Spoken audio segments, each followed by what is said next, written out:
جی السلام علیکم، امید ہے آپ سب لوگ خیر و عافیت سے ہوں گے۔ میں ہوں محمد یحییٰ خان اور آپ دیکھ رہے ہیں آپ کا اپنا یوٹیوب اور فیس بک چینل دن بھر کی خبروں اور اپڈیٹس کے ساتھ ایک بار پھر آپ کے ساتھ حاضر ہوں۔ آج ہم نے اپنے ایک خصوصی مہمان کو بھی دعوت دی تھی لیکن وہ نہیں آئے، اور انہوں نے ہمیں اپنی آڈیو ریکارڈنگ سینڈ کی ہے جو ہم آپ کو سنائیں گے کہ ان کے کیا خیالات تھے۔ ہم نے ان سے کچھ سوالات کیے تھے،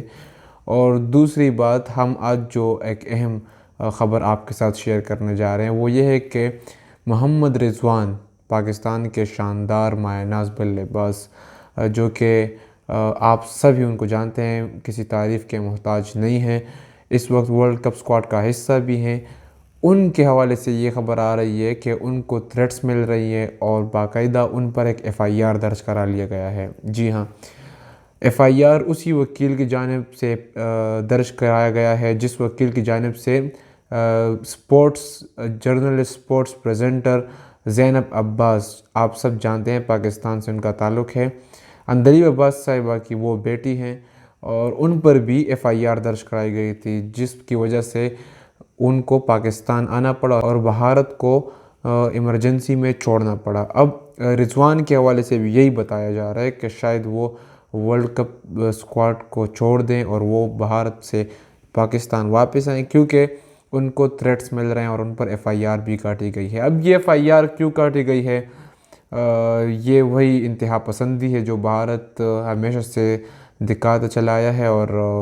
رضوان جیسا ایک ہمبل آدمی وہ کسی کو کیا نقصان بھلا پہنچائے گا، یا وہ کسی کو کیا ایسا غلط کام کرے گا جو اس پر ایف آئی آر ہو۔ لیکن وجہ کیا ہے؟ وجہ یہی ہے کہ اس نے اپنے پاکستان ورسز نیدرلینڈز میچ میں، پاکستان جب ڈرنکس بریک پر تھا تو اس ٹائم جب کھلاڑی ڈرنکس بریک پر تھے اور پانی پی رہے تھے، اس وقت رضوان نے نماز ادا کی، اور یہی مدعا بنا کر وکیل نے ایف آئی آر درج کرائی ہے سپریم کورٹ میں، اور وکیل کا نام ہے ونیت جندل۔ اب یہ کون ہے، کس کے کہنے پر کر رہے ہیں، یا وہ خود کر رہے ہیں یا تو کوئی اور انہیں گائیڈ کر رہا ہے، اب یہ دیکھنا ہوگا۔ لیکن رضوان پر یہ اٹیک ہوا ہے، پاکستان ٹیم پر یہ اٹیک ہوا ہے، اور پاکستان پر یہ اٹیک ہوا ہے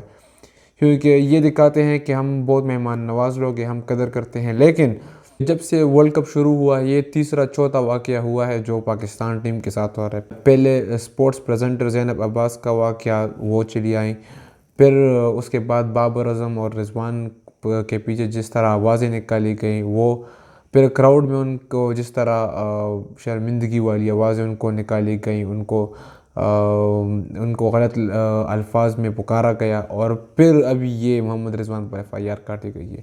تو اگر انڈیا نے یہی ہٹ درمی دکھانی تھی اور انڈیا نے اپنا یہی انتہا پسندی دکھانی تھی، نہ ہی صرف پاکستان کو بلکہ جتنی بھی ٹیمیں ہیں سب کو بھارت کا چہرہ، مکروہ چہرہ نظر آ گیا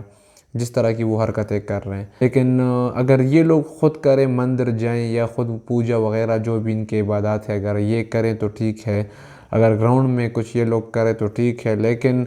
چونکہ رضوان کا سجدہ ان کو پسند نہیں آتا، اور وہ سجدہ ان سب کے دلوں پر، ان سب کے دماغوں پر، ان سب کے ذہنوں پر راج کرتا ہے، تو ہم سب رضوان کے ساتھ ہیں، اور رضوان کو یہی کرنا چاہیے جو اس کو اچھا لگے، اور رضوان کو چاہیے کہ وہ اور بھی ثابت قدم رہے اور انڈین سرزمین پر اللہ اس کو اور بھی فتح نصیب کرے، اس کو رنز نصیب کرے تاکہ وہ اور بھی سجدے کرے انڈین گراؤنڈ پر۔ تو یہ ایک رضوان کے حوالے سے ایک خبر تھی۔ دوسری خبر آپ کو دیتے ہیں، کیونکہ جیسا کہ آپ سب کو پتہ ہے کہ اسرائیل اور فلسطین کا یہ جو جنگ جاری ہے، اور اسرائیل نے کتنے ظلم کیے ہیں فلسطین پر، یہ آپ سبھی کو پتہ ہے، اور دنیا اسرائیل کا یہ مکروہ چہرہ دیکھ رہی ہے۔ لیکن مجھے سمجھ نہیں آ رہی کہ جو ہماری پاک افواج ہے، جسے ہم بچپن سے ہمیں سنایا جاتا ہے کہ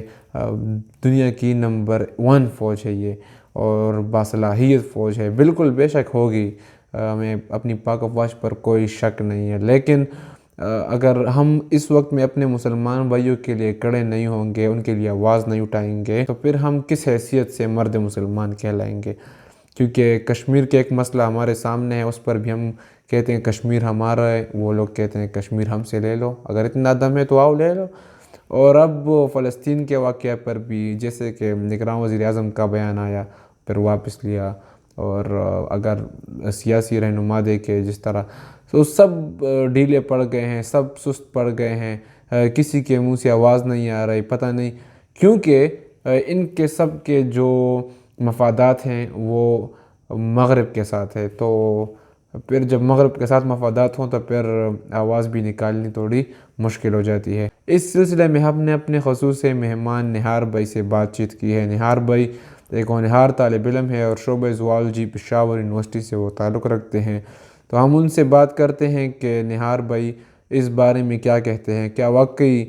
پاک افواج نمبر 1 فوج ہے دنیا کی، اور وہ اس اسرائیل اور فلسطین کے مسئلے کو کیسے دیکھتے ہیں۔ تو آئیے نہار بھائی سے سنتے ہیں۔ جی نہار بھائی۔ جی، سب سے پہلے یحییٰ بھائی آپ کا اور آپ کے تمام ناظرین کو السلام علیکم، اور آپ کا انتہائی مشکور بھی ہوں کہ آج آپ نے ہمیں موقع دیا، اور ساتھ اس پر بھی شکریہ ادا کرتا ہوں کہ آج آپ نے انتہائی حساسیت اور اہمیت کے حامل ٹاپک کو اپنا موضوع بنایا۔ جس طرح آپ کو معلوم ہے کہ پچھلے کئی دنوں سے اسرائیل نے اپنے روایات کو برقرار رکھتے ہوئے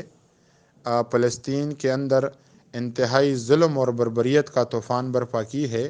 بچوں کو مروا رہے ہیں، بوڑھوں کو مروا رہے ہیں، فلسطین کے پانی کے ذخائر کو تباہ کر رہے ہیں، جنگی جہازوں پر عام فلسطین شہریوں پر بمباری کر رہے ہیں۔ لیکن افسوس کی بات یہ ہے کہ پوری دنیا کو ہونا یہ چاہیے تھا کہ فلسطین کے حق میں کھڑے ہوتے، اسرائیل کے خلاف کھڑے ہوتے، لیکن دنیا نے ظلم اور بربریت کا ساتھ دیا، پاور کا ساتھ دیا، طاقت کا ساتھ دیا، اور اسرائیل کے حق میں آ گئے۔ آپ کو پتہ ہے کہ جرمنی، فرانس اور اٹلی سے لے کر انڈیا تک سارے ممالک نے اسرائیل کی حمایت کی ہے۔ لیکن افسوس اس پر کیا جاتا ہے کہ دنیا بھر میں تقریباً 1.5 ارب سے زائد مسلمان ہیں، 40 کے قریب مسلمان ممالک ہیں۔ ہمارے فوجیں، ہماری حکومتیں، کوئی بھی اپنے فلسطین بھائیوں کو ظلم سے بچانے کے لیے کیوں کھڑا نہیں ہوتا؟ میں اس پر بھی انتہائی افسوس کرتا ہوں کہ جب مسلمانوں کو، اور خاص طور پر پاکستان کو، اسرائیل کے خلاف کھڑا ہونا تھا تو وہ اس وقت انتہائی بےغیرتی کا ثبوت دے رہے ہیں۔ آخر وہ کیا چیز ہے جو ان کے ایمان کو مردہ کیے ہوئے ہے؟ اور جس طرح یحییٰ بھائی آپ نے سوال کیا کہ آخر وہ کیا چیز ہے جو ہمیں، اگر میں صاف الفاظ میں بتاؤں، جو ہمیں بغیرت بنا کر رکھے ہے، تو یحییٰ بھائی ان کا ایک ہی آنسر ہے اور ایک ہی سنٹینس میں جواب دیتا ہوں، اور معیشیت ہے۔ جب تک ہم اپنے معیشیت اپنے پاؤں پہ کھڑا نہ کریں، جب تک ہم اپنے ملک کو اکنامی کے لحاظ سے اسٹیبل نہ کریں، تب تک یہ چیزیں ہوتے رہیں گے۔ اللہ کی راہ میں لڑنے کی بجائے ہم دنیا کی محبت دل میں لے بیٹھے ہیں۔ امریکہ نے جب کھل کر اسرائیل کی مدد کا اعلان کر دیا ہے تو ہم کیوں فلسطین کا ساتھ نہیں دے رہے؟ امریکہ نے پہلے کون سے آپ کو عزت کی نگاہ سے دیکھا ہے؟ بلکہ جب بھی موقع ملا تو پاکستانیوں کو ٹیررسٹ کے خطاب سے نوازا ہے۔ ہمارے حکمران آخر کب تک دوسرے کے تلوے چاٹیں گے؟ ہمارے آرمی جو خود کو نمبر 1 کہہ رہی ہے، کیا اس لیے بنائی گئی تھی کہ اپنی ہی عوام پر راج کرے؟ جہاد کس پر فرض ہے؟ جب تک کسی مسلمان کا سربراہ جنگ کا باقاعدہ اعلان نہ کرے تب تک جہاد فرض نہیں ہوتا۔ یہ تو چند ڈالروں کے عوض بک چکے ہیں فلسطین، اور میں تو براہ راست فلسطین کو یہ کہوں گا کہ فلسطین، ہم شرمندہ ہے، ہم شرمندہ ہے، ہم شرمندہ ہے کہ اس پاک سرزمین کے لیے لڑے۔ بلکہ میں تو یوں کہوں گا کہ ہم لڑ بھی کیسے سکتے ہیں؟ ہم تو خود ناپاک ہے، تو ہم کیوں چنا جائے اس پاک کام کے لیے؟ تو جیسا کہ آپ سب نے سنا، نہار بھائی نے بہت ہی زبردست باتیں کی ہمارے ساتھ، بہت ہی اور بہت ہی حقیقت آموز باتیں کی ہمارے ساتھ، اور یقیناً جو باتیں انہوں نے کی اس میں کوئی شک نہیں کہ ہو بہو یہی باتیں ہیں، اور انہی باتوں پر ہمیں ذرا غور کرنا چاہیے، فکر طلب ہونا چاہیے ان باتوں پر کہ کیوں ہم چپ ہیں۔ کیا روز محشر اللہ کو جواب نہیں دینا کہ آپ کے مسلمان برادر وہاں پر مر رہے تھے، خون سے لت پت ہو رہے تھے، اور آپ لوگ یہاں پر آپ کی ایک آواز تک نہ نکلی، صرف دھرنے کرتے رہ گئے، صرف جل سے جلوس کرتے رہ گئے۔ بس کیا یہی اسی نام کے آپ مسلمان تھے؟ تو یہ جواب بھی دینا پڑے گا ایک دن۔ تو اس سے اچھا ہے کہ اس دن پھر جواب دینا پڑے، آج ہی ہم کچھ ایکشن لیں اور اپنی کچھ افواج اور ساز و سامان اور اسلحہ جو بھی ہو ان کو فراہم کریں، تاکہ وہ بھی اپنی دفاع کے لیے اسے استعمال کریں۔ جیسے کہ امریکہ اور یورپ سائڈ نے اسرائیل کی مدد کی ہے، ویسے ہم اسلامی ممالک جتنے بھی ہیں سب کو چاہیے کہ فلسطین کے ساتھ کھڑے رہیں اور ان کے لیے آواز اٹھائیں، اور ان کو ساز و سامان، خوراک کا، اوڑھنے پہننے کا، اور جتنا بھی ان کو جو کچھ چاہیے، دفاعی جو سامان ہے ان کو چاہیے، سب ان کو فراہم کریں۔ اب تک کے لیے اتنا ہی، ملتے ہیں آپ سے اگلی ویڈیو میں، اپنا خیال رکھیے گا، اللہ حافظ۔